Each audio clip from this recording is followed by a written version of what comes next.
जय भीम। सर्वप्रथम मी तुम्हाला सर्वांना डॉक्टर बाबासाहेब आंबेडकर यांच्या 135व्या जयंतीच्या निमित्ताने खूप खूप शुभेच्छा देतो। आपल्याला सर्वांना माहीत आहे की आपला देश जो आहे समृद्धीने नटलेला आहे, तसंच वेगवेगळ्या धर्माचेही पालन करणारे या देशामध्ये आहेत, परंतु या सगळ्यांना एकत्र बांधून ठेवण्यात आलेलं आहे। त्याच्याकरता खूपच महत्त्वाचं जे या सगळ्यांना एकत्रित करून ठेवतं ते म्हणजे आपलं भारतीय संविधान। आणि ह्या भारतीय संविधानाची आपल्याला सर्वांना माहीत आहे की शिल्पकार जे आहेत ते डॉक्टर बाबासाहेब आंबेडकर, त्यांची जयंती आहे। त्यानिमित्ताने पुन्हा एकदा आपल्याला खूप शुभेच्छा देतो। बाबासाहेबांचं आपल्याला जीवनही जे आहे ते माहीत आहे की किती कठीण परिस्थितीमध्ये झालंय, परंतु ते असे एकमेव भारतीय होते की या सगळ्या संघर्षावर मात करून विदेशामधल्या ज्या मोठे विश्वविद्यापीठ आहेत त्याच्यामधून डबल डॉक्टरेट आणि बार्याट लॉची डिग्री घेणारे ते एकमेव भारतीय होते। हा सगळा अभ्यास करून ते परत भारतात आले, कारण त्यांचं म्हणणं होतं की मी प्रथमतः भारतीय आहे आणि अंतिमतःही भारतीयच आहे, एवढं ह्या देशावर त्यांचं प्रेम होतं। इथे आल्यानंतर हा देश एक आधुनिकतेकडे, मॉडर्न इंडिया कसं तयार होईल आहे याचं स्वप्न ते घेऊन आले होते। इथे जातीवादी रूढी परंपरा ज्या होत्या त्या कसं आपल्याला तोडता येईल याच्याकरता त्यांनी जीवनभर संघर्ष केला। त्यांचा जीवनाचा संघर्ष जर आपण बघितला तर तो मानवाला चांगल्या पद्धतीने कसं जीवन जगता येईल, राईट टू लाईफ म्हणजेच राईट टू डिग्निफाईड लाईफ, याच्याकडे त्यांचा संपूर्ण आयुष्याचा संघर्ष जो आहे तो राहिलेला आहे। आपण जर बघितलं तर 1927चा महाडचा चौदार तळ्याचा जो सत्याग्रह झाला, आता 100 वर्ष पूर्ण होत आहेत आणि शासनाने नुकतेच त्या ठिकाणी 56 कोटी रुपये जे आहेत ते मंजूर केलेले आहेत, जेणेकरून त्या तलावाचं शुद्धीकरण व्हावं, स्वच्छ पाणी लोकांना तिथं मिळावं। तो सत्याग्रह बाबासाहेबांनी, तो भारत देशामधला मानवी हक्कासाठीचा पहिला सत्याग्रह होता आणि त्यामध्ये बाबासाहेबांनी ते जेव्हा चौदार तळ्याचे पाणी प्राशन केले तेव्हा त्यांनी सांगितलं की हा संघर्ष फक्त पाण्यासाठी नसून मानवी मूलभूत हक्कासाठीचा आहे। त्याच्यानंतर काळाराम मंदिराचा सत्याग्रह माहीत, तोही बाबासाहेब तेच म्हटले की सर्वांना समान संधी, समान हक्क मिळाला पाहिजेत, यासाठीचा तो सत्याग्रह आहे। त्याच्यानंतर राऊंड टेबल कॉन्फरन्समध्येही बाबासाहेबांनी जे वंचित आहेत त्यांची बाजू फार भक्कमपणे मांडली आणि सर्वात प्रथम पॉलिटिकल अधिकार जे आहेत ते मिळवून दिले। हा संपूर्ण घटनाक्रम आपण त्यांच्या आयुष्याचा बघतो। 1937 ते 38च्या दरम्यान त्यांनी कोकणमध्ये खोतीसाठी, जी खोती पद्धती होती त्यासाठी खूप मोठं आंदोलन घडवून आणलं आणि खोती पद्धत जी आहे ज्याच्या रद्द केली, ज्याच्यामुळे लाखो शेतकऱ्यांना, कोकणच्या शेतकऱ्यांना जमिनी ज्या आहेत त्या स्वतःच्या नावावर करून मिळाल्या। त्यांनी मजूर मंत्री असताना मजुरांसाठी कायदे केलेले आपल्याला सर्वांना माहीत आहे। महिलांसाठी तर त्यांचं योगदान जे आहे ते फार मोठं होतं।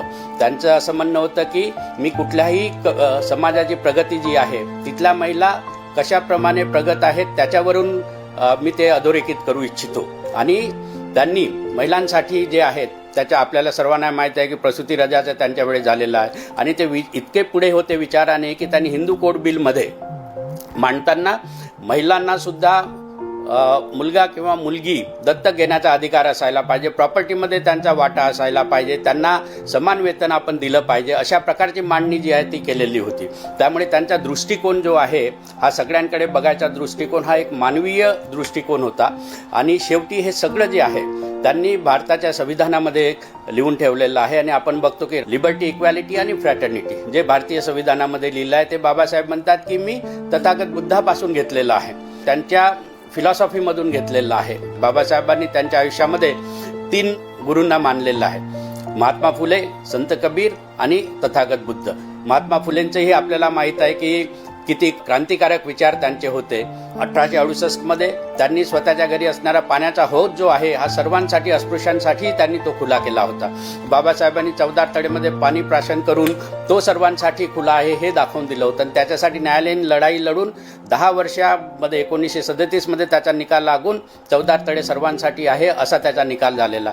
म्हणजे बाबासाहेबांनी सगळे जे एजिटेशन जे केलं, सत्याग्रह केलं आणि कायदेशीर लढाई पण लढलेली आहे। म्हणजे त्यांचा जो मार्ग होता हा सत्याग्रह करण्याचा, हा मानवाला भारत देशामध्ये जे हक्क मिळायला पाहिजे त्याच्याकरिताच शेवटपर्यंत राहिलेलं आहे आणि तेच संविधानामध्ये अधोरेखित झालेलं आहे. पण संविधान फक्त एवढंच सांगत नाही, तर ते खूप चांगल्या पद्धतीने आपल्या देशाचा पुढचा पाया कसा होईल आहे याच्याबद्दलही सांगतं. आपण बघितलं तिथे तर केंद्र शासन आणि राज्य शासन याच्यामधले अधिकार इतक्या सुंदर पद्धतीने केलेले आहेत की भारत हा जो आहे एक संघ त्याच्यामुळे राहिलेला आहे. आपल्या आजूबाजूचे देश आपण जर बघितले तर त्याच्यामध्ये खूप सारी अस्थिरता आहे, परंतु आपला देश अतिशय सुदृढ आणि चांगल्या शक्तिशाली बनत चालला असून एक महासत्ता होण्याच्या दृष्टीने त्याची वाटचाल चालू आहे. खऱ्या अर्थाने संविधान हे सांगतंय की government is for the people and it is by the people, हे आपल्याला संविधान जे आहे ते सांगतंय.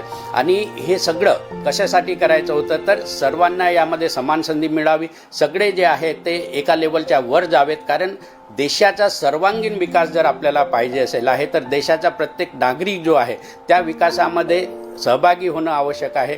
आणि तो तेव्हाच सहभागी होऊ शकतो जेव्हा त्याला चांगल्या संधी मिळतील आहे. आजही आपण जर बघितलं तरी बिलो पॉवर्टी लाईनचं काही जी लोक आजही आपल्या देशामध्ये आहेत त्यांनाही जरी आपण वर आणू शकलो तर त्याच्यामुळे आपल्या देशाच्या इकॉनॉमीमध्ये प्रोडक्टिव्हिटीमध्ये भर पडणार आहे.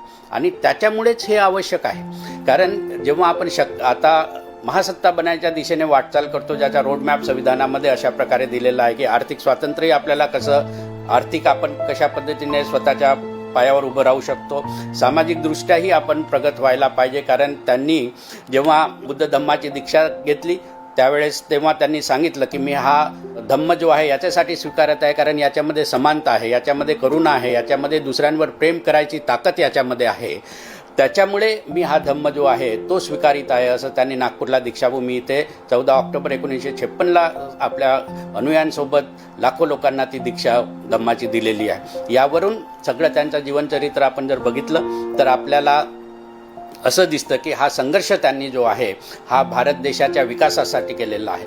तर याच्यावरून स्वतःच्या हाल अपेष्टा संघर्ष हे बाजूला ठेवून त्यांनी लोकांसाठी देशासाठी सतत विचार केलेला आहे. मला वाटतं की हेच त्यांचा संघर्ष अशा प्रकारचा सर्वांसाठीचा हा आपल्याला प्रेरणादायी आहे. त्यामुळे आपणही सर्व मिळून हा आपला देश जो आहे हा कसा प्रगतिशील विचारांकडे जाईल याच्यावर ह्या दिवशी विचार मंथन करणं अतिशय आवश्यक आहे आणि त्यांच्या विचारावर आपण पुढे जाणे अतिशय आवश्यक आहे.